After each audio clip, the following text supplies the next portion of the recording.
नित्या द्रविणं त्वमेव त्वमेव सर्वं मम देव त्वमेव सर्वं मम देव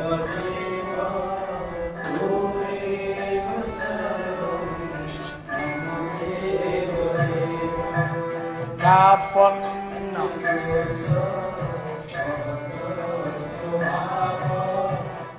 स्वामी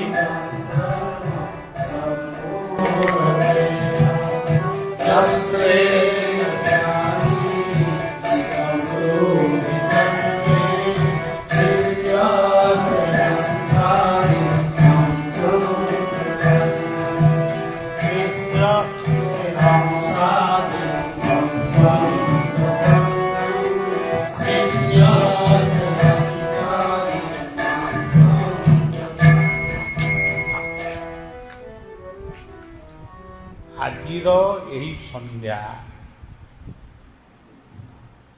गोटे महान संध्या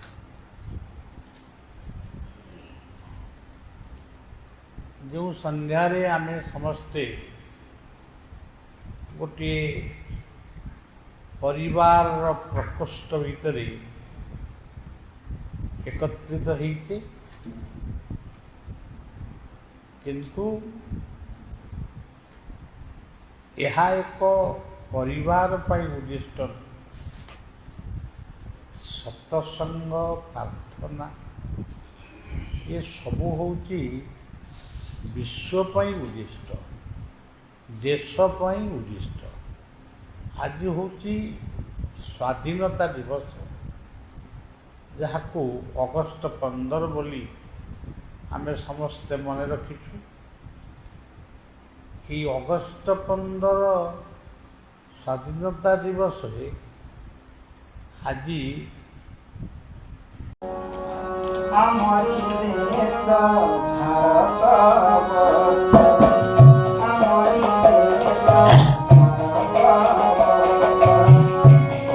भारत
ସମସ୍ତେ ଭାରତୀୟ। এই ଭାରତବର୍ଷରେ ବିଭିନ୍ନ ଭାଷା, ବିଭିନ୍ନ ଧର୍ମ ବା ମତ, ବିଭିନ୍ନ ଖାଦ୍ୟ ପେୟ ପୋଷାକ ଏ ସବୁକୁ ନେଇ ଏ ଦେଶଟି ସୁନ୍ଦର, ଅତି ସୁନ୍ଦର, ଯାହାର ନାଁ ହେଉଛି ଭାରତବର୍ଷ, ଯାହାର ପତାକା ହେଉଛି ତ୍ରିରଙ୍ଗା ପତାକା। ଏସବୁ ସମ୍ପର୍କରେ ପୂର୍ବଦିନ ମାନଙ୍କରେ ବଳିଆ କହିଛି। ପୁନଶ୍ଚ ଅଗଷ୍ଟ 15 ପର୍ଯ୍ୟନ୍ତ ବେଶୀ କହିବିନି, ଅଳ୍ପ ଅଳ୍ପ ଆପଣମାନଙ୍କୁ ନିଶ୍ଚିତ ଭାବରେ କହିବି। ଗତକାଲି ବନ୍ଦେ ମାତରମ୍ ଏହାର ଅର୍ଥ କ'ଣ ସେ ବିଷୟରେ ଆପଣମାନଙ୍କୁ ଜଣେଇଥିଲି। ପିଲାମାନେ, ଆଜିର ପିଲାମାନେ ତାସ ଖେଳିବା, ଜୁଆ ଖେଳିବା, ପଶା ଖେଳିବା,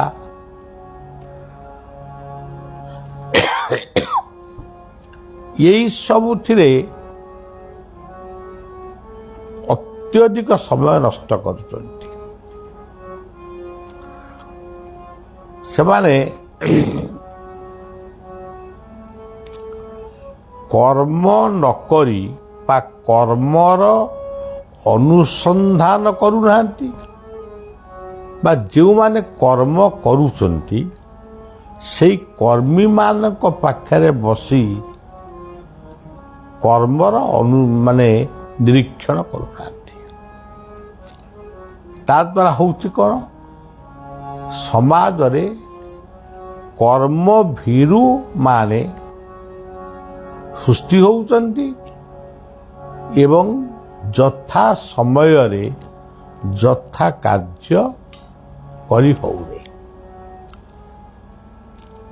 ପିଲାମାନଙ୍କ ଭିତରେ ଦେଶ ପ୍ରୀତି କେବଳ ବଳିଆ ଲକ୍ଷ୍ୟ କରେ କ୍ରିକେଟ ଖେଳରେ ଯେଉଁଦିନ ଭାରତ ପାକିସ୍ତାନ ଖେଳ ଥିବ ସେଦିନ ଟିକେ ପିଲାମାନଙ୍କ ଭିତରେ ଅଧିକ ଭାରତୀୟ ଭାବନା ସୃଷ୍ଟି ହୁଏ। ହାରିଲେ ଦୁଃଖ କରନ୍ତି, ଜିତିଲେ ଖୁସି ହୁଅନ୍ତି। ତା ଗୋଟେ ଟେମ୍ପରାରୀ, ଖୁବ୍ କମ୍ ସମୟ ପାଇଁ। ପ୍ରକୃତରେ ଦେଶ ମାଟିକୁ ଯିଏ ଭଲ ପାଏ, এই ଭାରତର ଅନେକ ବ୍ୟକ୍ତି ପୃଥିବୀର ଅନେକ ଦେଶରେ ଅଛନ୍ତି। ଯିଏ ଯେଉଁଠି ଥାଆନ୍ତୁ, ଭଲରେ ଥାଆନ୍ତୁ, କର୍ମ କରନ୍ତୁ ଏବଂ ନିଜ ଦେଶର କଥାକୁ ଟିକେ ମନେ ପକାନ୍ତୁ। ମୁଁ ଆସନ୍ତାକାଲି ଗୋଟେ ଗୀତ ଆପଣମାନଙ୍କୁ ଶୁଣେଇବି। ଭାରତବର୍ଷର ଆହ୍ୱାନ କ'ଣ? ଏଇ ଭାରତ ଯାହା କହିଛି, ଏଭଳି କଥା ଆଉ କିଏ କହିଛି ବୋଲି ମୋର ଧାରଣା ହୁଏନି। ବସୁଧୈବ କୁଟୁମ୍ବକମ୍, ଏ ପୃଥିବୀ ହେଉଛି ଆମର ପରିବାର। ଯେଉଁ ସଂସ୍କୃତି ସମଗ୍ର ପୃଥିବୀକୁ ନିଜର ପରିବାର ବୋଲି ମନେ କରେ, ସେଇ ଦେଶର ମଣିଷ ଗୋଟିଏ କ୍ଷୁଦ୍ର ପରିବାର ଭିତରେ ରହି ଆନନ୍ଦରେ ଜୀବନଯାପନ କରିବ, ଏ କଥା ହେଇପାରେ ନାହିଁ। ଆପଣମାନେ ଦେଖିବେ ଆଜି ଯୌଥ ପରିବାର ନାହିଁ, ପ୍ରାୟ ନାହିଁ। ଯୌଥ ପରିବାର ମାନେ ଯାହାକୁ ଆପଣମାନେ କହୁଛନ୍ତି ଭାଇ ଭାଇ ଏକତ୍ର ମିଶିକିରି ଚଳିବା। ହଁ, ଭାଇ ଭାଇରେ ସମ୍ବନ୍ଧ ଅଛି, ଯଦି ସମ୍ବନ୍ଧ ଅଛି ତାହେଲେ ଭିନେ କାହିଁ ହଉଛ? ବାପ ମାଙ୍କୁ ମଧ୍ୟ ଭିନେ କରୁଛନ୍ତି। ଏହାଠାରୁ ବଳି ବଡ଼ ଦୁଃଖର କଥା ଆଉ ଦୁନିଆରେ କିଛି ହେଇପାରେ ନା। ବୁଢ଼ା ବୁଢ଼ୀ ହେଇଗଲା ପରେ ସେମାନଙ୍କର ଅବସ୍ଥା ଶୋଚନୀୟ। ଯଦି ବୁଢ଼ା ବୁଢ଼ୀ ହଉ ହଉ ଆଗେ ଯଦି ବୁଢ଼ାଟି ଚାଲିଯାଆନ୍ତି, ये ବୁଢ଼ୀଟି ସମ୍ପୂର୍ଣ୍ଣ ଭାବରେ ନିରାଶ। ଗୋଟିଏ ଗୋଟିଏ ବାପ ମାଙ୍କର 6-6ଟି ପୁଅ, କିନ୍ତୁ ବୁଢ଼ା ବୁଢ଼ୀ ଅସହାୟ। ଯେହେତୁ ସେମାନେ ବେଶୀ ପାଠ ପଢ଼ିନାହାନ୍ତି, ସେମାନେ ଚାକିରି କରିନାହାନ୍ତି, ପେନସନ୍ ପାଉନାହାନ୍ତି, ତେଣୁ ସେମାନେ ହତାଦାରର ପ୍ରତୀକ। ଏମିତି ହଉ ହଉ ଯଦି ସ୍ୱାମୀ ଆଗେ ଚାଲିଗଲା, ତାପରେ ସ୍ତ୍ରୀ ମୁହଁରେ ଗୋଟେ ଆମର ଓଡ଼ିଆର ଲୋକ କଥା ଅଛି, ଜୋକ ମୁହଁରେ ଲୁଣ। ଆଜିକାଲି ଜୋକ ଦେଖିବାକୁ ମିଳୁନି, ଆମେ ଦେଖିଛୁ। ତେଣୁ ଜୋକ ମୁହଁରେ ଲୁଣ ଦେଲେ ସେ ଯେମିତି ମୃତ୍ୟୁବରଣ କରେ, ଠିକ୍ ସେଇଭଳି। ତେଣୁ ସଜ୍ଜନ, ଆଜି ଆପଣମାନଙ୍କୁ କହିବାକୁ ଚାହୁଁଛି, ଭାଇ ଭଉଣୀର ସମ୍ପର୍କ, ଭାଇ ଭାଇର ସମ୍ପର୍କ, ବାପ ମା ପୁଅ ବୋହୂର ସମ୍ପର୍କ ଏ ହାଟ ବଜାରରେ ମିଳିବ ନାହିଁ।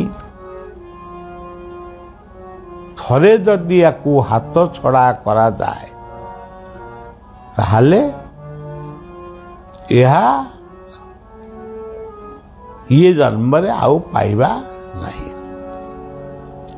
ଏ ଗୋଟିଏ କଥା ପ୍ରତି ଆପଣମାନେ ସଚେତନ ରହିବେ।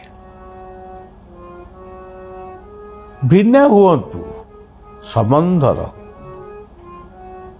ଏକାଠି ଖାଆନ୍ତୁ, ଏକାଠି ବସନ୍ତୁ, ଗପ କରନ୍ତୁ। ସଜ୍ଜନ, ଇଏ ହେଲା ପରିବାର କଥା। ଇଏ କଥା ତ ସବୁବେଳେ ବଳିଆ କହି ଆସିଛି, ଆଜି ବି କହିଲା। ଆଜି ଦେଖନ୍ତୁ, ଗୋଟିଏ ବିଶ୍ୱ, ସଂସ୍କୃତି ହୁଏତ ଅଲଗା ହେଇପାରେ, ସୂର୍ଯ୍ୟ ଗୋଟିଏ। ହଁ, ବିଜ୍ଞାନ କହୁଛି 12ଟା ସୂର୍ଯ୍ୟ ଅଛି, ସେସବୁ କଥା ଆଲୋଚନା କରିବାକୁ ଆଣନ୍ତୁନି। ଗୋଟିଏ ସୂର୍ଯ୍ୟର ଆଲୋକରେ ସମଗ୍ର ବିଶ୍ୱ ଆଲୋକିତ। ଗୋଟିଏ ସୂର୍ଯ୍ୟ, ଗୋଟିଏ ଚନ୍ଦ୍ର। ସେ ଅନେକ ଅଛନ୍ତି, ତାଙ୍କର କାହିଁକି ଅଛନ୍ତି, କେତେବେଳେ ସେ ବାହାରିବେ, ସେ କଥା ଅଲଗା କଥା। ଗୋଟିଏ ପୃଥିବୀର ଆମେ ସମସ୍ତେ ମଣିଷ। ଆଜି ଦେଖନ୍ତୁ, ଗୋଟେ ବିଶ୍ୱ ଗୋଟେ ପ୍ରକାର ଚାଲିଥିଲା, ହଠାତ୍ କରୋନା ଭଳି ମହାମାରୀ ବାଡ଼ି ଆସିଲା, ସମଗ୍ର ବିଶ୍ୱ ଆତଙ୍କିତ ହେଲା। ସେ ଆତଙ୍କ ଟିକେ ପ୍ରଶମିତ ହଉ ହଉ ଟିକେ ଲୋକ ଖୋଲା ମନରେ ବୁଲିଲା ବେଳକୁ ଚୀନ, ଆମେରିକା, ଚୀନ ଆମେରିକାକୁ, ଆମେରିକା ଚୀନକୁ ମାନେ ପରମାଣୁ ବୋମାର ଧମକ ଦଉଛନ୍ତି। ଏ ପାଖରେ ରଷିଆ, ୟୁକ୍ରେନ ସପକ୍ଷରେ ଆମେରିକା ଏବଂ ଅନେକ ନାଟୋ ଦେଶମାନେ ଅଛନ୍ତି। ବର୍ତ୍ତମାନ ତାଇୱାନକୁ ନେଇ ଚୀନ ଆମେରିକା ମୁହାଁମୁହିଁ ହେଇଛନ୍ତି। ଚୀନ ଆମେରିକା ଯେତେବେଳେ ମୁହାଁମୁହିଁ ହେଇକିରି ହେବେ ଅନେକ ଦେଶ ବିଭିନ୍ନ ଦେଶ ତାଙ୍କ ସପକ୍ଷରେ ରହିବେ। ଯଦି ଏଇ ପରମାଣୁ ଶକ୍ତିକି ପ୍ରୟୋଗ କରାଯାଏ ଏ ପୃଥିବୀଟାର ଅବସ୍ଥା କ'ଣ? ତେଣୁ ଆମେ ଏଠି ଭାରତୀୟ ମାନେ ଟିକେ ଶାନ୍ତିରେ ଅଛୁ ଏଇଥିପାଇଁ ଯେହେତୁ ଭାରତ ଯୁଦ୍ଧଖୋର ଦେଶ ନୁହେଁ। ଏଇ କଥାଟାକୁ ପୃଥିବୀର ସବୁ ଦେଶରେ ଆମେ ପହଞ୍ଚେଇବା ପାଇଁ ଗୋଟେ ସଂକଳ୍ପ ନେଇଛୁ, ସୁଯୋଗ ମଧ୍ୟ ଖୋଜୁଛୁ। ଭାରତ କାହାର ଇଞ୍ଚେ ନିଏ ନାହିଁ, ଇଞ୍ଚେ ଛାଡ଼େ ନାହିଁ। ଆପଣମାନେ ଖାଲି ଭାବିକିରି ଦେଖନ୍ତୁ ଆଜି ଶ୍ରୀଲଙ୍କାର ଅବସ୍ଥା କ'ଣ, ଆଜି ପାକିସ୍ତାନର ଅବସ୍ଥା କ'ଣ। ଏତେ ଅବସ୍ଥା ପରେ ବି ସେ ଆତଙ୍କବାଦୀ ସେଠି ମାନେ ଆତଙ୍କବାଦୀକି ପଠାଉଛି। ଆମେରିକା ଗୋଟିଏ ଆତଙ୍କବାଦୀକି ମାରି ଦେଇକି ପୃଥିବୀରେ ରେଡ଼ିଓ ବାଡ଼ଉଛି ଯେ ମୁଁ ଗୋଟାଏ ଆତଙ୍କବାଦୀକି ନିପାତ କରିଦେଲି। ତେଣୁ ସଜ୍ଜନ ବଳିଆର ବିନମ୍ର ପ୍ରାର୍ଥନା, ଗୋଟେ ଦେଶାତ୍ମବୋଧକ ସଙ୍ଗୀତ ଚାଲିଛି। ଜାତୀୟ ପତାକା ତଳେ ବଳିଆ ବସିଛି। ଅଗଷ୍ଟ 15 ପର୍ଯ୍ୟନ୍ତ ଏ କାର୍ଯ୍ୟକ୍ରମ ହେବ। ବଳିଆର ବିନମ୍ର ନିବେଦନ, ଆମେ ଆଉ କ'ଣ କରିବା? ଆମେ ଯେଉଁମାନଙ୍କୁ ନେତା ବୋଲି ବାଛିଲେ ସେଇମାନଙ୍କ ପାଇଁ ଏସବୁ କଥା ହେଉଛି। ଆମେ କରିବୁ କ'ଣ? ମରିବୁ କିନ୍ତୁ ଆମେ। ସେମାନେ ବୁଲେଟ୍ ପ୍ରୁଫ୍ ଘରେ ରହିବେ, ବଙ୍କର ଭିତରେ ରହିବେ। ଆମ ପାଇଁ ବଙ୍କର ଅଛି ନା ବୁଲେଟ୍ ପ୍ରୁଫ୍ ଅଛି? ତେଣୁ ସଜ୍ଜନ, ଶାନ୍ତିରେ ବଞ୍ଚିବାକୁ ହେଲେ ଆମ କାମ ହେଉଛି ପ୍ରତ୍ୟେକ ଦିନ ଆପଣମାନେ ଯେଉଁ ସମୟଟି ଆପଣ ନିଜେ ସ୍ଥିର କରିବେ, ଯାହାକୁ ଯେଉଁ ସମୟଟା ମିଳିବ। କାହାକୁ ରାତିରେ ଶୋଇଲା ବେଳେ ସମୟ ମିଳିବ, କାହାକୁ ସନ୍ଧ୍ୟାରେ ମିଳିବ, କାହାକୁ ସକାଳେ ମିଳିବ। ନିଶ୍ଚିତ ଭାବରେ ଇଏ ସେବକ ବଳିଆକୁ ଯଦି ଭଲ ପାଉଥାନ୍ତି, ଗୋଟିଏ ମିନିଟ୍ ହଉ କି ଅଧ ମିନିଟ୍ ହଉ କେବଳ ଆପଣମାନେ ଉଚ୍ଚାରଣ କରିବେ ଓମ୍ ଶାନ୍ତି ଶାନ୍ତି ଶାନ୍ତି ଓମ୍। এই ওম শান্তি শান্তি শান্তি ওম ଏ ଉପନିଷଦର ମହାବାକ୍ୟ। ଏଇଥିରେ ରହିଯାଇଛି ଅନେକ ଶାନ୍ତି। ବିଶ୍ୱ ଶାନ୍ତି, ଦେଶ ଶାନ୍ତି, ଭକ୍ତ ଶାନ୍ତି, ବିଶ୍ୱ ଶାନ୍ତି, শান্তি, বিশ্ব শান্তি, ওম শান্তি,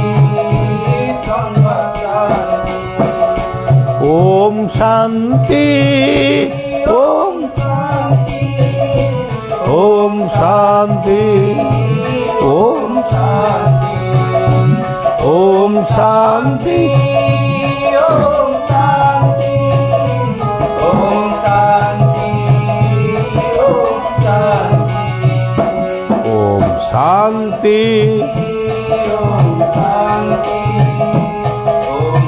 শান্তি, ওম শান্তি, ওম শান্তি, ওম শান্তি, ওম শান্তি। ଏତିକି କହିବେ, ତା ସହିତ ଗୋଟିଏ ସନ୍ଧ୍ୟାଟିଏ ଦେବେ। ସୂର୍ଯ୍ୟଙ୍କୁ ନମସ୍କାର କରିବେ, ଚନ୍ଦ୍ରଙ୍କୁ ରାତିରେ ନମସ୍କାର କରିବେ। ଏଇମାନଙ୍କର ଦୟା ହେଲେ ଏସବୁ ଶାନ୍ତି ହେବ। ଆପଣମାନେ ଯେଉଁ ପିଲାମାନଙ୍କୁ ଜନ୍ମ ଦେଇଛନ୍ତି ସେମାନଙ୍କ ଭବିଷ୍ୟତ ଅନ୍ଧାର ହେଇଯିବ। କିଛି ଦିନ ପୂର୍ବରୁ ମୁଁ କେବଳ ଖାଲି କହୁଥିଲି ବିଶ୍ୱ ଧ୍ୱଂସାସ୍ତ୍ର ବିଭକ୍ତ ହଉ। ଏଇଟା ଆପଣମାନେ ମନେ ରଖିଥିବେ ଯେଉଁମାନେ ଆମର ଏ କଥାକୁ ଶୁଣୁଛନ୍ତି। ଏବେ ଦେଖନ୍ତୁ ବିଶ୍ୱ ଧ୍ୱଂସାସ୍ତ୍ର ବିଭକ୍ତ ହଉ, ଇଏ କଥାଟା ଆଜି ପ୍ରମାଣ ହେବାକୁ ଯାଉଛି। ବିଶ୍ୱ ଆଜି ଯୁଦ୍ଧ ପାଇଁ ଆତଙ୍କିତ। ହଉ ସଜ୍ଜନ, ଭଲ ମଣିଷ ହୁଅ। ବିଶେଷ ଭାବରେ ମୋର ପୁଅ ଝିଅମାନଙ୍କୁ ମୁଁ ନିବେଦନ କରିବି, ଏହା ଭିତରେ ଆମେ ଯେମିତି ବିଧବା ମା'ମାନଙ୍କୁ ନେଇ ଆମେ ଗୋଟିଏ କାର୍ଯ୍ୟକ୍ରମ କରୁଛୁ, ପରିବେଶ ବୃକ୍ଷରୋପଣ ନେଇ କାର୍ଯ୍ୟକ୍ରମ କରୁଛୁ, ଗଣତନ୍ତ୍ରକୁ ନେଇ କରୁଛୁ, ସେମିତି କେବଳ ଗୋଟେ କ୍ୟାନ୍ସର ରୋଗ କିଭଳି ଭାବରେ କାୟା ବିସ୍ତାର କରୁଛି, ସେଥିପାଇଁ ଆମେ ଗୋଟିଏ ବିଶ୍ୱ ସନାତନ ସେବା ସଂଘ ତରଫରୁ ଆମେ ଗୋଟିଏ କର୍କଟ ରୋଗ ନିରାକରଣ, କର୍କଟ ରୋଗ ପାଇଁ ସଚେତନତା ଶିବିର ଗୋଟିଏ ଆରମ୍ଭ କରିବୁ। ଯାହା କରିବୁ ଆପଣମାନଙ୍କ ପାଇଁ କରିବୁ। ଆଉ ଗୀତା ଭାଗବତ ରାମାୟଣ ମହାଭାରତ ତ ସମସ୍ତେ କହୁଛନ୍ତି, ଆମେ ସେ କଥା ନ କହିଲେ କ'ଣ ହେବନି? ଆମେ ଭଗବାନଙ୍କୁ ଏମିତି ଡାକ ସେମିତି ଡାକ ସେମିତି ଡାକ ଏମିତି କହିବାକୁ ମୁଁ ଆଦୌ ପସନ୍ଦ କରେ ନାହିଁ। ଯିଏ ଯେମିତି ଡାକୁଛି ଡାକ, ଯିଏ ଯଥା ମାଂ ପ୍ରପଦ୍ୟତେ। କିନ୍ତୁ ବର୍ତ୍ତମାନ ସମସ୍ୟାର ସମାଧାନ ପାଇଁ ପନ୍ଥା ନିର୍ଦ୍ଧାରଣ କରିବା ହେଉଛି ପ୍ରକୃତ ପ୍ରାର୍ଥନା। କଥାଟି ଏଠି ରଖିବା। ଆମରି ଦେଶ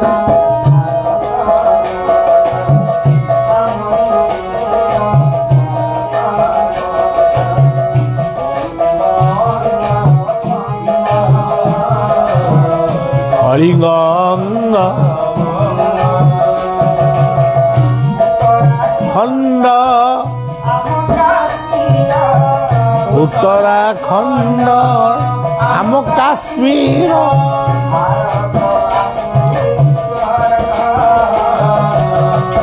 ହରି ଦେଶ